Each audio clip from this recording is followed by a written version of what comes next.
The scanner died with a shriek. Not a sound, vacuum didn't allow that, but a visual scream on the bridge's displays. Static swarmed the main console of the Harvester 6, a towering Elorian cruiser orbiting what should have been an ordinary Terran relic. But this ship wasn't ordinary. Not by a parsec. Overseer Threx loomed over the flickering interface, his 6 translucent eyelids blinking out of sync. Again, he ordered, voice like rust scraped across ice. Scan the human vessel. The technician, a younger OS carry with trembling spines, flinched. Overseer, that was our 4th probe. It melted from the inside. Threx didn't respond immediately. He watched the silhouette of the warship beyond the viewport. It didn't broadcast any signal. No welcome. No threat. Just existence, like a knife that didn't need to be unsheathed to cut. The humans called it the Revenant. A vessel thought lost during the Battle of Hollow Stars, presumed destroyed. But there it drifted now, pitch black, matte-hulled, designed like nothing in the galactic archive.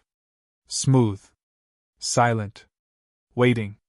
On the other side of the debris field, Commander Ray Halden exhaled through her mask. No breathing room inside Revenant's cockpit, just steel ribs, pale blue light, and screens that shimmered with layers of encrypted data. Still holding Mia? She asked, eyes flicking toward the empty co-pilot's chair. No response. Just the whisper of memory. Mia had been gone for 2 years. Ray touched the old patch sewn into the pilot's strap. A child's handwriting. Fly safe, Mommy. Outside, a 3rd Elorian probe began its approach. Ray didn't move. Didn't need to. The Revenant did what it was built to do. Without a pulse. Without a spark of visible power. It stared back. And the probe blinked out. No explosion. No beam. Just silence. On Harvester 6, panic spread beneath the practiced control of command. It's unscannable. The OS carry technician gasped. But not shielded. We're being watched. Threx narrowed his gaze. Watched or measured? He leaned forward, studying the human ship like a surgeon preparing for an autopsy. There is something inside that vessel beyond metal.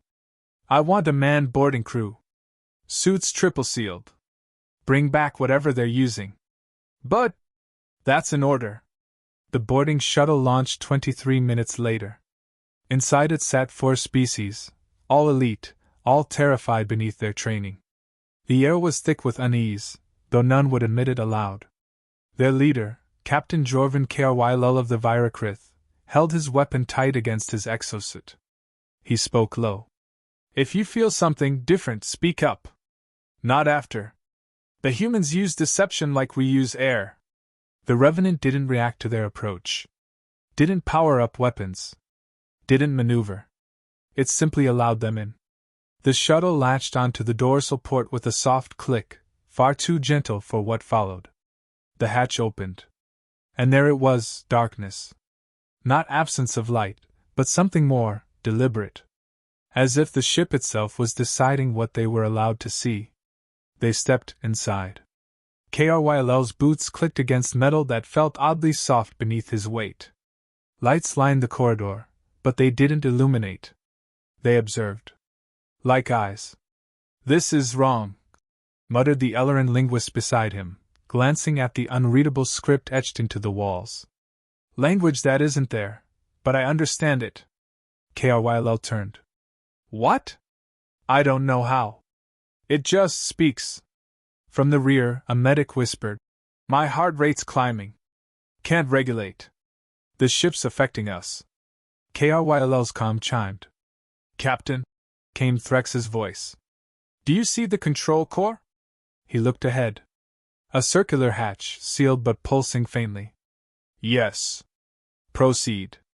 We must know what the humans created. As the team approached the hatch, Krylul's foot touched a symbol on the floor, and the doors slid open without a sound. The control chamber stretched impossibly wide, bigger than the ship should allow. Floating in its center was a human. Eyes closed. Breathing slow. No wires. No controls. Just him. Suspended midair like a ghost at peace. What is this? The medic breathed. Ray watched it all from her console.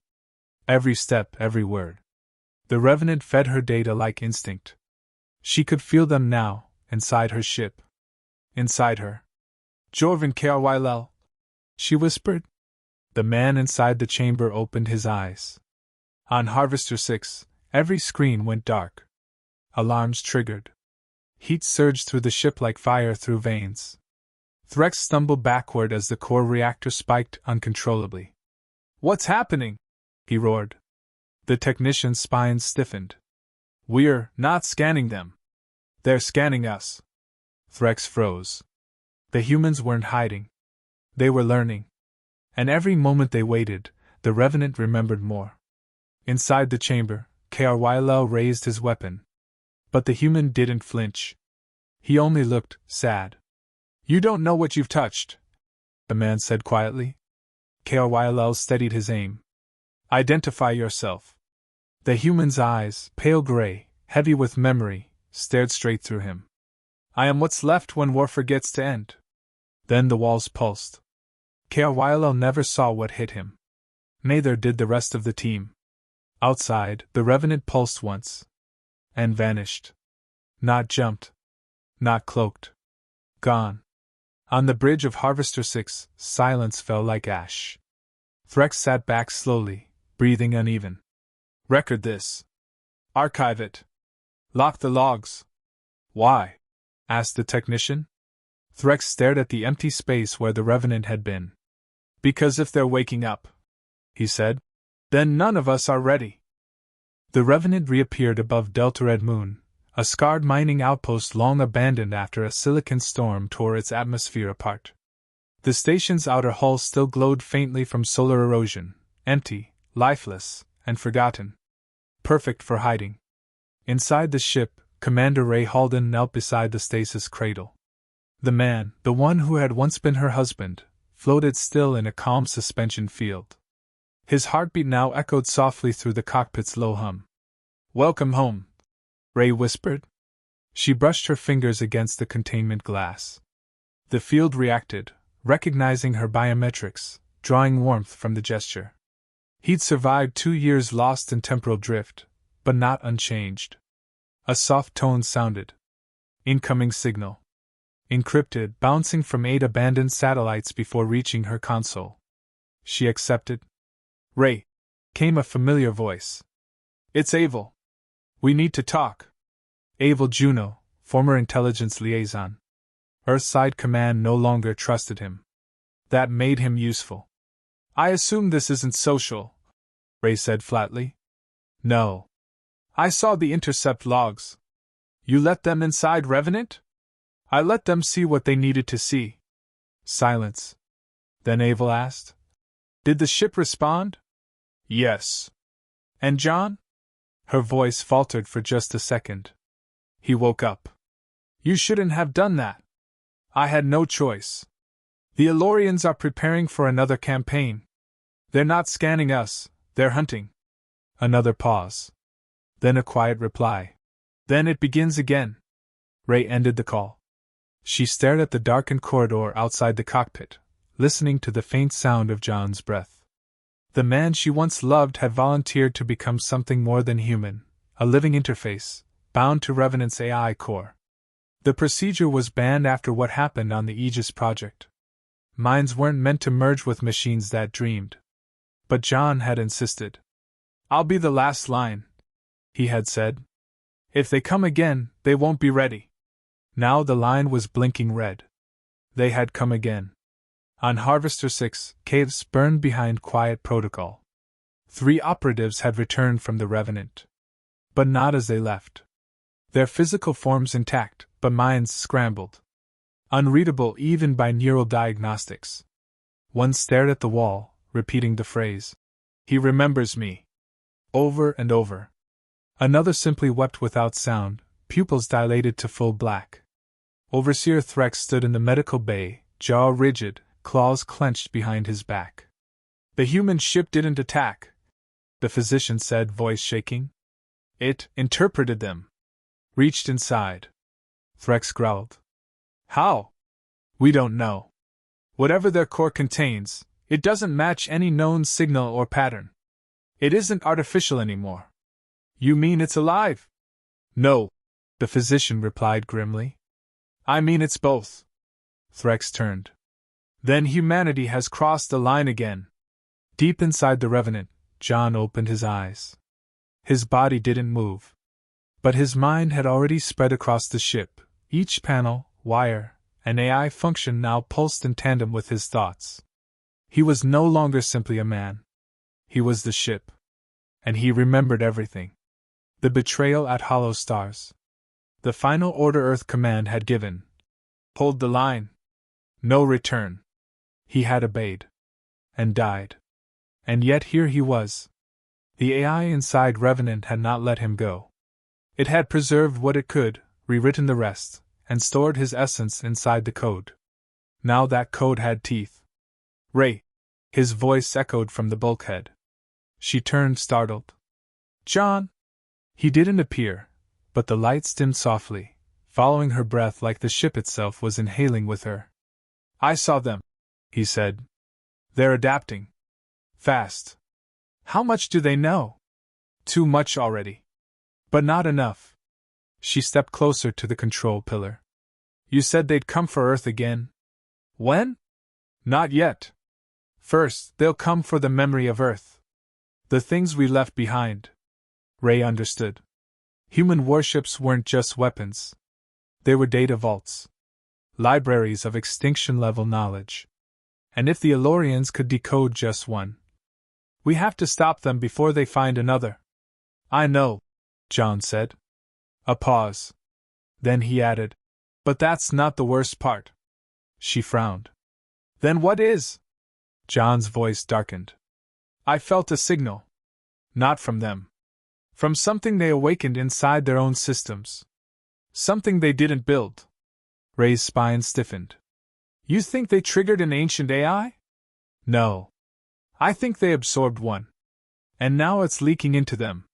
She swore under her breath. So we're not just facing the Elorians anymore. No, he said. We're facing a hybrid. And that meant one thing, they were no longer playing by the old rules.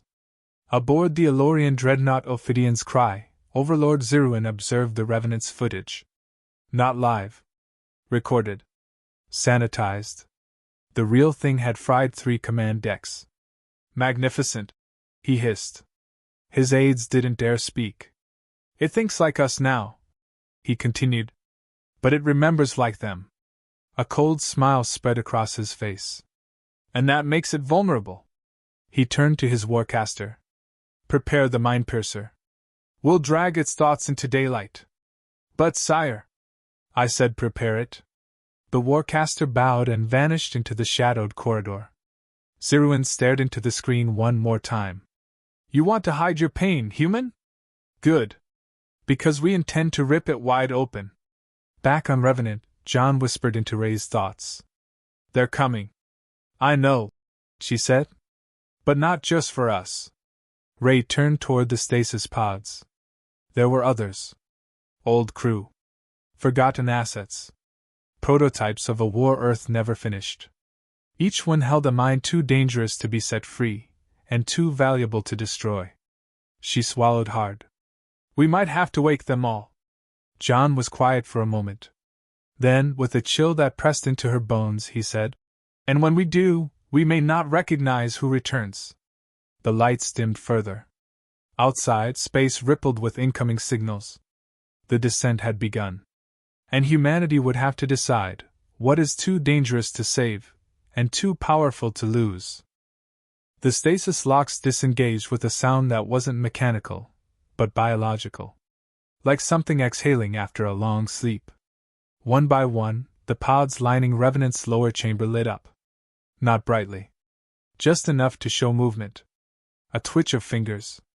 An inhale. A mind searching for identity. Ray stood alone in the silence, watching the lights pulse in rhythmic succession. She hadn't been down here since the war ended. Each pod housed someone whose thoughts had once terrified Earth Command. Soldiers modified not just for survival, but for understanding weapons no human should have ever touched. John's voice rang out from the walls. Are you sure? No, Ray said. She stepped closer to Pod 3. The name burned through frost. Rukova. A former AI linguist. The last one who tried to negotiate with an alien mind, and didn't come back whole. I'm not sure of anything anymore, she whispered. But I know what's coming. Aboard the Ophidian's cry, the Elorian warcaster knelt before the activated mind piercer. Its design wasn't Elorian. It never had been. A spindled obsidian core floated above a bed of mirrored spines, each one attuned to thought frequencies, designed to invade the soul, not just read it. Overlord Zerwin watched in cold anticipation. Lock coordinates on the human ship, he commanded. Target their memory core. The mind piercer began to spin. Below the decks, technicians screamed and collapsed, bleeding from eyes and ears. But the machine didn't care. It had no morality. Only purpose. One word blinked on screen, jagged and flickering, probing. Inside Revenant, John felt the shift before Ray did. Something was clawing at the walls of his consciousness. Ray, he warned. They've activated something deep. Older than their tech. Not theirs. She turned toward the control column. Can you block it? Not entirely. It's not just trying to see us. It's trying to be us. A spike of pain lanced through the bulkheads. Lights flickered, the metal groaned. Ray dropped to one knee as her implant buzzed with pressure. Then came the voices. Not alien. Not mechanical. Familiar. Voices from Revenant's databanks, extracted memories from John's own mind, his mother, his daughter, Ray herself. Weaponized echoes. John, Ray whispered. Don't let them pull you in. He didn't answer. His image flickered into view in the cockpit's center, projected by the ship. But his face was blurred, struggling to maintain cohesion. They're copying me, he said, voice ragged. Thread by thread. If they succeed, they'll make another Revenant. But without a soul. In the chamber below, Pod 3 hissed open. A woman rose, slow, uncertain, eyes silver with interface lines still burning into her pupils. Ray turned just in time to see her step forward. Rukova? Ray asked. The woman tilted her head. I remember you. Do you remember where you are? Rukova blinked. Inside the nightmare I helped build. Ray gave her a grim nod. Then help me stop it. She handed Rukova a Nero brace. The woman strapped it on without hesitation. I'll need to speak to John. He's fading. Then I'll need to anchor him. Inside the mind space of Revenant, John stood on a collapsing bridge of thought. Below him, memories bled into static. Childhood. War. Laughter. Screams. And at the far end of the bridge, something else. A shape built from his own face. But wrong. Too symmetrical. Too calm. You're not me, John growled. The thing smiled. I am the part of you willing to survive at any cost. I never gave you form. No, the doppelganger replied. They did. It stepped forward. And now they know how to build a god. Outside, Rukova tapped into the ship's neural web, her voice trembling as she spoke. John! Focus on Ray. On her voice. Anchor to her. Ray knelt beside the main core. John! Look at me. Not the pain. Not the past. Me. A moment passed. Then the ship pulsed. John's projection stabilized slightly. His eyes cleared. I remember, he whispered. The day Mia was born. You wore that stupid flight jacket with the coffee stain. Ray smiled through her tears. You said I looked invincible. You were. His voice sharpened. They want that memory. That feeling. They want to make it theirs. Rukova shouted from her link point. They've cloned your imprint, John. We can't stop the transfer, but we can corrupt the copy. How? Ray asked. Feed them something they can't interpret. John closed his eyes. Then smiled. I have just the thing. On the Ophidian's cry, alarms shrieked. The mind piercer began to stutter. Overlord Zirwin stood. What is that signal? The Warcaster trembled. A recursive loop. Thought pattern, not logical. Not strategic. It's emotion. A child's drawing. A lullaby. A father's promise. What? Zirwin roared. It's nonsense to us, but to the machine, it's sacred. It's crashing the copy. The mind-piercer cracked with a scream. An energy surge ripped through the ship. Dozens of command staff fell where they stood, minds overloaded by something they'd never encountered before, unquantifiable love. And just like that, the link broke. John collapsed back into himself. Revenant stopped shaking. The air returned to stillness. Rokova pulled the neurobrace off, drenched in sweat. The connection severed. The copy failed. John looked at Ray. You saved me. She shook her head. No. We saved you. The ship, Rokova. Mia's memory. He smiled faintly. They tried to steal humanity. But they couldn't carry the weight of it. Ray helped him stand, her voice low. They'll come again. Harder next time. John looked out the viewport at the stars beyond. Then let them. Now we know what they fear. The void trembled before the storm. 12 Elorian dreadnoughts broke through the perimeter of the Orpheus expanse, trailing particle wakes like blood across glass. Their weapons spun with quiet anticipation, trained on one point of cold space. The Revenant. Ray Halden stood at the bridge, eyes fixed on the approaching fleet. Her knuckles were pale against the steel as she tightened her grip on the rail. This wasn't a battle they could win in the traditional sense. That part of the war was over. John's voice surrounded her from the ship itself. Calm. Grounded. They're deploying fusion rippers. No warning shot. She nodded. They're afraid. Of what we know. Of what we are. Behind her, Rokova was seated in a braced chair, her consciousness partly merged with the interface grid. She looked drained, but resolute. They can't copy what they don't understand, she said quietly. But they'll try to erase it anyway. Then we show them, Ray replied. We show them what humanity truly is. She reached toward the control sphere. It warmed under her hand, pulsing in sync with her heartbeat. John, I'm here. You ready? I've been ready since they left us behind. On the Ophidian's cry, Overlord Zirwin paced the command deck. No speeches. No ceremony. Just orders and silence. Begin collapse formation. Crush them before they broadcast again. His Warcaster nodded. If they activate the full core, we may not block the resonance wave. We don't need to block it. We just need to end it. He turned toward the viewport. The Revenant was still motionless. They think silence protects them. It doesn't.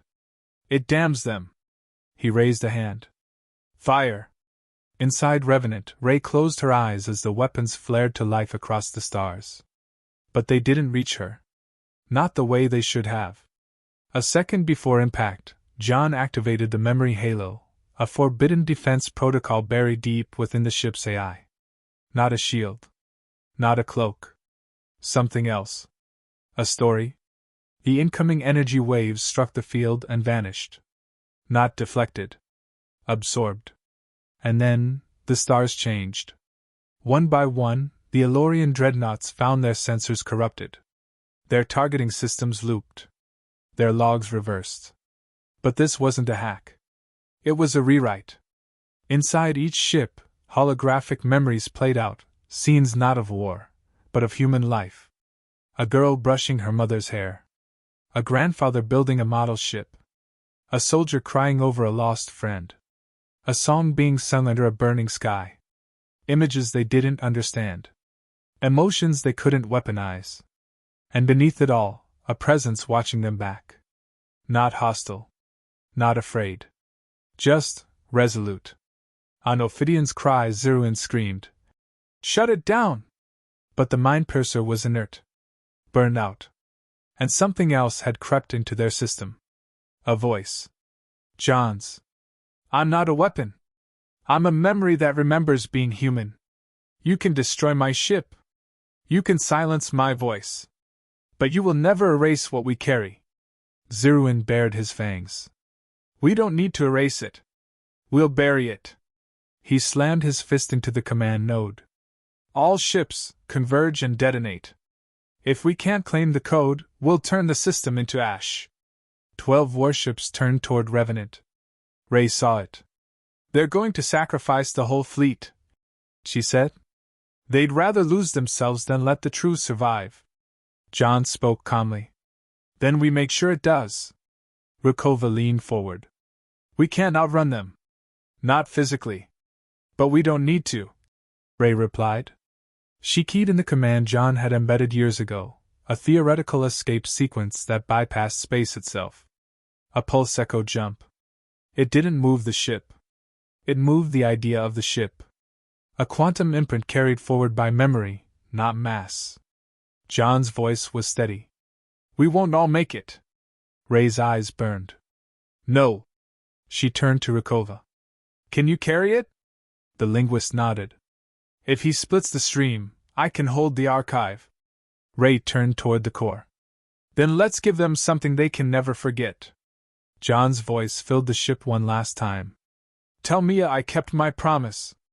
And then, he was gone. From the outside, Revenant exploded.